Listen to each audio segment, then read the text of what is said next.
All right, welcome everyone to this week's podcast. I'm Steve Stedman, and I'm the host of the Stedman SQL podcast. This is episode number 11. This week, I'm joined by George and Mitchell, two of our developers on the Database Health Monitor project. We'll get to that in just a second. Right now, the podcast is available on both Spotify and YouTube, and we're about to finish. We have this episode and one more episode to finish out the year 2024 or season one. And then 2025 will be going into season two of our podcast at that point. Some news from Stedman Solutions. Database Health Monitor released last week with some great new features. And part of today's podcast is we're going to talk about some of those cool new features, including the VLF visualization report, schema search, several other new reports as well. Also, Mitchell has joined the company as a full-time employee. He's been working part-time while he finished school, and he's done with school. So he's now a full-time employee with his main focus being database health monitor development and then working with clients also. Do you want to be a guest on our podcast? Do you have some SQL Server topic that you want to share with our listeners? Just visit our podcast page at stedman.us/podcast and click on the podcast guest page. There's links there to schedule for one of our standard recording times. We're always looking for guests to have on the podcast. All right, that brings us to this week's topic, which is new database health monitor features. Welcome, George and Mitchell. Also, hey guys. Also should point out that we're having a technical difficulty with Mitch's video right now, so we don't get to see Mitch's face today, unfortunately. Apologies for that, but we'll make it through. All right, so some exciting new features that just released with Database Health Monitor. You want to tell us about those? Yeah, so we rolled out, we're on version 1082 now. A whole bunch of updates. We included a whole bunch of new pages in this that we're hoping that people find very useful from here on forward. All right. I'm going to jump in. I'm sorry. I asked you about the features, but I realized I totally forgot to tell people what Database Health Monitor is. And I should probably do that before we start talking about new features. So Database Health Monitor is our SQL Server monitoring solution. It's a SQL Server monitoring tool that I've been working on for, 13, 14 years, something like that now. And it's part of the core offering that we have with Stedman Solutions. And it's the tool that we make available for all of our clients in order to be able to monitor and track and follow what's going on with their SQL servers. So back to you then, Mitch, onto the features. So we got some big ones this go around. One of our big ones is the visual representation of log files. That's going to be a server tree page called VLFs. So first off, VLFs are virtual log files. And all of your SQL Server log files, not your log backups, but your actual LDF files, are made up of smaller internal chunks called virtual log files or VLFs. So what this tool does, it gives the option to be able to go in and see what the structure of those is and see which are in use and which are available. And then to give you some cool abilities to shrink or expand the file. So here's an example. Go ahead and, you want to talk about what's going on with this one, Mitchell? Right. So this is just a really small database, just an adventure work. I don't have a whole lot of backups on there. There's not a whole lot of use getting on. So as you saw at the beginning, there were only 2 virtual log files, both really small. So what SQL Server does is when you're doing your log backups, it creates these virtual log files where it stores the information and it sequentially rolls through them, puts them in use, and then once it's gone through every single one of them, it will go back to the beginning and start using them again. So when you're under a heavy transaction load in your SQL Server, sometimes that the log file can get really bloated with these VLFs. And so what this does is it allows you to easily go in and visualize how many VLFs you have. If your log file has gotten bloated over time, or you had a large transaction and the log file grew unexpectedly, you can go in here and see if you can trim off some of that size. Yep. So some of the things that would cause that log file to bloat or grow out over time could be if you're in a full recovery model database all of your transactions are stored in this LDF file until your transaction log backups run.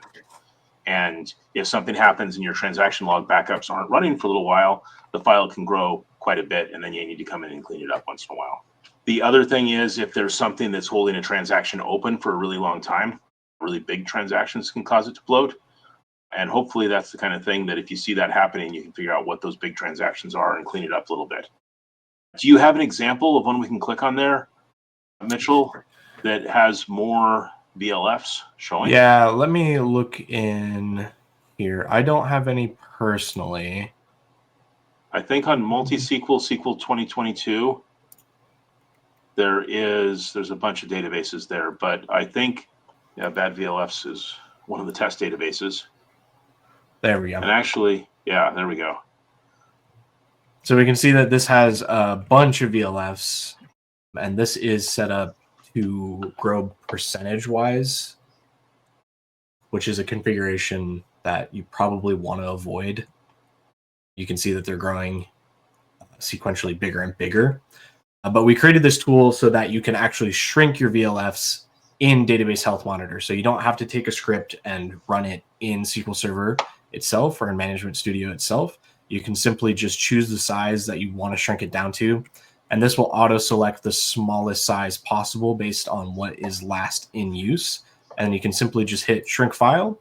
It'll execute, and it'll cut the log file down to size. So one of the things, generally it's a bad idea to be regularly shrinking your log files because then they have to grow out throughout the day or the week and over time. So one of the things that we'll do if we see that there's a log file with a lot of VLFs in it, and usually our threshold is around 250 to 300 or so. If there's thousands of them, thousands of tiny VLFs, one of the things we'd like to do is to shrink the log file down to the smallest that we possibly can, and then expand it back out to the larger size that's big enough to handle the typical log file needs. But we end up then with a lot of large chunks or large VLFs in the file instead of just a bunch of tiny ones. So if you expand that file, so what we'll do is oftentimes shrink it down as small as we can. And if the last file is in use, you might have to wait till tomorrow or until your next backups run, or wait till a later time in order to be able to shrink to a smaller part of the file. And then once we shrink it, we'll expand it back out to the size that it regularly needs to run. And there we go. So when you added 250, it added what looks like 6 or 8 log files there that were all similar sized, and instead of a bunch of little tiny log files like we had there previously. So that was the overview of VLFs. Actually, one other thing is that if you don't want to use the shrink or expand inside Database Health, we also have the option that you can script based on your shrink and expand, and you can take this into SQL Server Management Studio and run it yourself.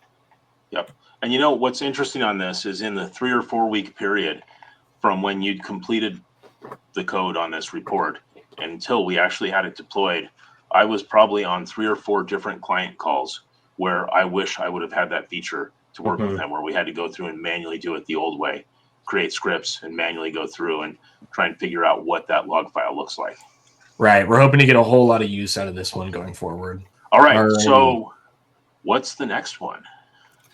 All right. Next up, we have Schema Search. This is a pretty cool one. So the overview, it'll allow you to cross-database examine your schema comparisons. You can pretty easily locate schema just by a simple search function, and this should help streamline and troubleshoot the understanding of the schema structure. So when you say schema search, what kind of things are we able to search through? So the database has tons of different schema within it. Let's see, table names. That might not be correct. So we can, well, I know we can search the entire structure of a table, all of the column names. We can search indexes. We can search views, procedures, functions, all those kind of things. Right. Yep. Okay. So let's take a look at how that works. We'll just go into mine real quick. And so Schema Search is a instance report. So whenever you click into an instance, you'll be able to find it right there. And then anyone have a schema that I should search up on? Try searching on text. Text. All right. And we'll pull up 100 results real quick. So as that bar is going across there, it's doing different searches. It's searching all the different object types, triggers, views, tables, procedures, all those kind of things. And who knows, we may add more over time, but it does a pretty exhaustive search. George, while we're here, do you want to share a story of a client we were working with that we had to find some deprecated features of everywhere they were using the text data type, which was deprecated in SQL Server 2005? Yeah, well, that's going to lead into one of our next database health features. But we used it to find approximately like 800 uses of the deprecated text data type inside of their multiple databases, and just being able to find that quickly, or like find where to look using schema search, saved a lot of time. Yep. So this is one of those things that, let's say you've got a column you're going to change, and let's say you've got some column named, I don't know, job description or something like that, and you want to go through and find all the places that column is referenced from in your stored procedures and functions and things. Let's say you're going to try and go through and find all those things that match a certain criteria. It's a great way to be able to search all of those database schema objects and find where that's being referenced. So. Right. And then within schema search, you can pull up, if you find one that you need to look at, you can pull it up and use the query advisor to look at this and then take it into Management Studio. Yep. This is one of those things that I've had a T-SQL script that I've kind of been using myself for the last 15 years to search the schema, and it's kind of flaky. And I was really glad that we were able to build this in as a full-featured part of Database Health Monitor. Our next one, we have another new instance report, the SQL CPU schedulers. So this will help you monitor CPU usage across your instance, and it should help provide some more detailed insight into the scheduler utilization. Yep, so this is a quick one that should just pull up your thread usage within the Management Studio and show you information about that. So if these are showing up with runnable tasks and the current workers as being low numbers, that's a good thing. But if it's showing that we have a runnable task that's numbers greater than 0 or greater than 1, then that can be an indication there might be some squeeze on your CPU on this server. So it's one of those that the runnable task count, if we see that going too high, if you see it like above 4 or 5 or 10, that's an indication that your server may be way overloaded on CPU load. So it's a great way if somebody's saying, gee, it feels like the server is overloaded on CPU, to go and see, is it? And this one doesn't really look like it is. But then again, this is your desktop computer, and it's not doing a lot compared to most SQL servers. Right. So it's not got a lot in the background. But if you do have that, if you're thinking that your CPU might be bottlenecking your system, this is a great way to look into that, especially when it's under load. Or to prove or disprove whether it's under load. Right. Or whether that's the bottleneck. Okay. Alrighty. Another new instance report, deprecated features. George? That's the one we hinted at earlier. Yeah, deprecated features is a really fun report because it just shows you everything that Microsoft has put on a list of they may or may not support it in the near future. You know, that's an interesting way of saying it, because I mean, if you just heard deprecated features and you really didn't know what that meant, you might think, well, these are features that don't work in SQL Server, the current version. But the fact is, they work. It's just that Microsoft has announced that they're going away, and some of them might not work as optimally as the alternative. And some of them are deprecated and they don't necessarily have a replacement for it, or they don't intend on having a replacement for it. So, so why don't a lot of things that you may need to do if you have deprecated features in your database. Yep. Now, in kind of the old school world where you would have a SQL Server running and you might be running the same version of SQL Server for 15 years and never doing updates, it's not suggested, but a lot of people end up running that way. Deprecated features might not be as big of a deal because you're running that same version of SQL Server. But if you're always going to the latest version of SQL Server, or you're running a cloud-based SQL Server like Azure or RDS or something like that, then those deprecated features might sneak up on you and disappear on that next version, and you not know it. The other thing is, even with a brand new like 2022 SQL version, a fresh install will have some deprecated features used right out of the box. This is catching when they're being run. It doesn't necessarily mean it's being run by your code. It might be being run by SQL Server itself internally. Yeah. Yeah. So this report came with a new chart type as well instead of database health monitor that you may be seeing to help visualize like how big or how much something's being used over the other ones. So you can see here that sys users, the deprecated feature is being used more. And although you have the usage numbers down below there, the visualization can really help kind of see like what's really spiraling out of control. What are you using too much of when you really shouldn't? And typically the ones that are really spiraling out of control are the ones the user is using, not the features that SQL Server itself is using. So we've seen, we've already used this on a couple of clients and seen some of the deprecated features that have really just, it's almost as if their databases were built on it. And as they upgrade SQL Server, they didn't replace them or may not be able to replace them even. Yep. Well, I do want to say that over time, we've really overused the pie chart or the half pie chart as we have in Database Health Monitor. And I want to thank you on this one, George, because I'm not looking at another pie chart. This is a better way to represent some of the data. So hopefully we'll see some more of our other pie charts being replaced with better formatted charts in the near future too. All righty. Another one, the historic report file size over time. This one actually just got a big update in this last release, George, right? Yeah, so this is another one where we added a new chart type. We were sick of seeing all the bar charts all over Database Health Monitors, so we upgraded it to a line graph to better kind of show growth and such in certain reports. Yeah. So let me throw, while you're bringing up that file size report, let me throw out one thing here. Prior to about a year ago, I was the only developer really working on Database Health Monitor, and it's gone to show how adding George and Mitchell to be regular developers on the Database Health Monitor project has made such a big impact because there's so many more things getting done now. It's really, really exciting to see. Yeah, and so last update, I believe we added the historic file size over time report. And one of the big changes was it was kind of weird to see it in a bunch of little tiny bars, especially when you were doing lots and lots of data.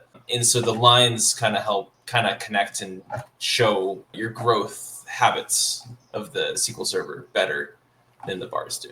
Mm-hmm. Yep. Very nice. That looks so much better than the previous rendition of it.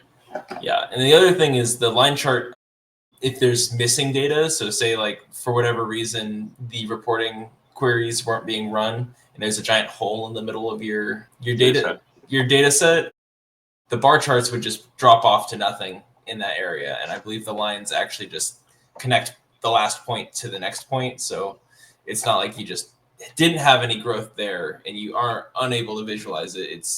It'll kind of fill in the gap, make it look normalized. Yep. All right. Another good improvement. And then this one, so we released performance history as an instance report in our last major update, but we just added in a new chart, the average page life expectancy chart. So this should just allow you to have more to look at that performance history, more performance trends, and provide you a little bit more insight into what's happening in your instance. And I'll pull that one up real quick. So we showed off performance history last time. This is just the new chart that we've added in here, the average page life expectancy. Yep. So page life expectancy refers to when a data page or data in a table that's represented as a page on disk and loaded into memory is loaded into memory, how long that's going to stay in memory before it gets pushed out. Now, keep in mind, we're looking at Mitchell's SQL Server here, I think. Can we go look at the SQL 2022 one and compare that?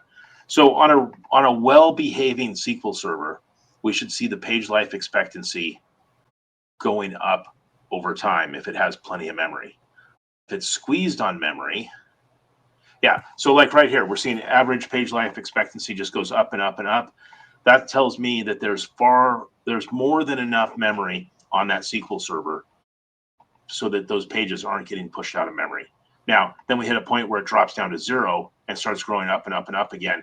What that means is that was the time that the SQL Server was last restarted, and it dropped back down to 0. So if you see the page life expectancy always growing until your next reboot or restart, that means you've got plenty of memory. If you see it always growing until like the middle of the night when your indexes or statistics are being rebuilt, that probably says you've got plenty of memory to run on a daily basis until you hit those indexes rebuildings, and then that kind of squeezes it at that point and forces some of those pages out of memory so other pages can come in. Cool addition there. Thank you. Alrighty, and then the Ignore Weights Advisor enhancements. Click on the top level instance, and then go click on Historic Weights up top. That's right. And then you've got the Others button there. Right. You can take it from here. I had worded it differently when I had reported up on that one. All right, so the Ignore Weights previously was just typing it in and adding a new weight type that you wanted to ignore in this chart. Now we have a nice drop-down list, and you can see all the weight types, and you can select from there. You can also type in, let's say I want to go through here and find anything on async. I want a specific one. So I'll do async disk pool lock, and then I can simply just add that. So it's a kind of a back-end feature, but it should make everyone's lives a little bit easier. Yep. And I know a lot about weights, and I know what a lot of those weights are, but I still find myself the old way of doing it, having a lot of typos in how I tried to enter them in there. So this is one of those that even if you know what the weight type is, this will make it quicker to add them in, to kind of filter them out from your list if that's what you're trying to do. So right. And especially because there's so many weights too. So instead of trying to figure out which one you really need to add, you can go searching for it a lot easier now. Yep. And every version of SQL Server seems to add a few more. So all right, that's just a small enhancement that makes life a little bit easier. One of the things I want to ask you guys about, are there any upcoming features, changes, or things that we're working on now that you want to talk about? One of the big things that I've been kind of working on in the back end, you might have seen it in the performance history. You're able to move those charts around and collapse them. One of the things that we're starting to work on the back end is the instance page and all the other pages that have kind of a lot of charts that are just built in. They're the same. They look the same every single time you open it up. The charts themselves may be slightly different depending on your data, but the layout is the big thing that we're working on being a little bit more flexible on, so that when users open up, if they have a preference for a certain chart and they want to see that one up at the top, that is what we're working on, so that you're able to move these charts around and set your preferences for your layouts. Yep. Awesome. Another thing that we have kind of in the hopper, let's go with that, is during that last update, we added some background tasks for future reporting on disk latency over time. So for all you folks that have spinning disks or even just slow SSDs, the disk latency over time can help you schedule. Once we get that report working, it should help you figure out when to schedule jobs to, like, you'll know when your disks are being maxed out, and so you can schedule jobs around that, and so you don't have a bunch of jobs hitting your disk all at once. Awesome. That's a good one, because people often ask, well, when should I schedule this big maintenance job that's going to do indexes and things like that? And the right answer would be probably when you've got the least I/O and the most CPU available. Mm-hmm. The least I/O being used and the most CPU available, and you'll be able to get all that with that new report. So, all right. Anything else you guys want to add? Do we want to speak on schema drift and the work that we've been doing on that at all recently? Oh, yeah, we could do that. So, background on schema drift. About 8 years ago, I built this program called Schema Drift, which would go out and do basically diffs or comparisons between databases. And then when I originally built it, it was using the SMO or the Microsoft management objects that are kind of part of Management Studio. And they seem to be really flaky or really incompatible between different versions of SQL Server. So it finally got to the point that I stopped shipping schema drift because it was kind of unstable because of all these objects I was using to do the diffs and things. So what I ended up doing with Mitchell's help was rewriting, replacing all of those SMO objects that were being used with actual T-SQL code, where we can go out and do the diffs between tables, between indexes, between procedures and things like that. So it also allows us to do a diff and compare it to a file system and to save those changes out to a file system. So let's say you've got a database and you want to save it off into source control. Well, you can use schema drift to copy all of your schema onto disk and then check it in with something like Git for source control. It's a pretty cool thing. We're still testing it, but we'll probably be getting the release of that out, the schema drift, sometime, I don't know, around the first of the year, I would think. So, Right. I'm internally testing it and using it at several different sites that we work on, and it seems to be working really well so far. Thanks for bringing that one up, Mitch. Yeah, I just thought about it because we worked on that a lot in conjunction with our schema search. So we've been working on that in the back end, and yeah, like Steve said, hoping to see a release in around Q1 of next year. Yep. And what's really cool with that is that the schema search uses the same underlying core objects that we've built to be able to do the comparison, to be able to go get the source of each table, be able to go get the source of each procedure and things like that. So we're able to be using that same functionality for two different tasks, one for our search, the other to be able to compare schemas. So good reusable code, which will hopefully lead to more longer term stability of that schema drift project as well. So that'll be coming. The other thing I wanted to throw out, if anybody's listening and you're thinking, gee, I use Database Health Monitor, but it doesn't have some feature I like, or it'd be great if it had this. We've got time to add features. We've got people available with Mitchell and George to be able to go and add those new features into Database Health Monitor. So if you have something that it's not working right or something you'd like to see that it does better or differently, let us know. Just reach out, send an email. You can always email Shannon, my assistant, email Shannon at StedmanSolutions.com, and she can get the information over to George, Mitchell, and myself. Or you can always email me as well, Steve at StedmanSolutions.com. And if there's some feature you need, we'll see what we can do to figure out how to get it added into Database Health Monitor. You can see there's a lot happening now, and it's really awesome having a couple of developers working on it. Okay, anything else on Database Health Monitor before we wrap it up? I don't think so. I think that covers a lot of our big topics for this podcast. All right. Well, George, thanks for joining us. Mitchell, thanks for joining us. Thanks for getting all these features into Database Health Monitor. Sweet. Thank you so much, Steve. Yeah, thank you. So join us next week as we talk about SQL Server join types. Oh, and this is one of my favorite topics. I've been presenting on it for around 15 years. I've presented at several SQL Saturdays. I presented at a PASS summit 1 year on SQL join types. And what we're going to do is dive into kind of the overall basics as well as some in-depth around inner join, left join, right join, anti-join, things like that, and sort of get a good overview on how to do different joins on SQL Server. So tune in next week for that episode, and that will, I believe, be our last episode of the year. And remember, you can watch this and other episodes on YouTube and on Spotify. And the links are available at stedman.us/podcast. You can get information on all the episodes there, as well as link to YouTube and Spotify. So thanks for watching. That wraps up this episode. Have a great day.